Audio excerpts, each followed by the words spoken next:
എല്ലാവരും ഇങ്ങോട്ട് നോക്കിൻ. നീയാണോ നീലക്കുയില്?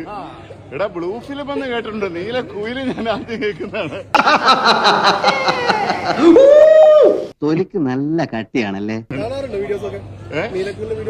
ഇല്ല, ഞാൻ ഈ വിവാദങ്ങൾ ഉണ്ടാകുമ്പോ കാണാറുണ്ട്. പിന്നെ നാണക്കെടുത്തി. യഥാർത്ഥത്തിൽ സാബുമോൻ പറയുന്നതിനെക്കാട്ടി മുന്നേ ഇതേ വിഷയം പറഞ്ഞ ആളാണ്. എന്റെ ഫേസ്ബുക്കിൽ പോസ്റ്റ് കിടപ്പുണ്ട്. സാബുമോൻ ചെയ്തതിനോട് എനിക്ക് യോജിപ്പുണ്ടോ എന്ന് ചോദിച്ചാൽ അത് പിന്നെ അപ്പുറം കാണിച്ച ആളാ സാബുമോൻ. ബായ് ദുരന്തം പറച്ചിലൊക്കെ നിർത്തി എന്ന് പറഞ്ഞിട്ട് എന്ത് ചെയ്യാനാടാ, ഞാൻ ഇങ്ങനൊരു ദുരന്തനായി പോയി. പുള്ളി ക്യാമറ വെച്ചിട്ട് ആൾക്കാരുടെ പ്രൈവറ്റ് സ്പേസിലേക്ക് കടന്നു കയറി അവരുടെ ഇമോഷൻസിനെ ഒപ്പിയെടുത്ത് അത് വിറ്റ് കാശാക്കിയ ഒരാളാണ് ആക്ച്വലി സാബുമോൻ. ഔചിത്യം എന്നൊരു സാധനമുണ്ട്.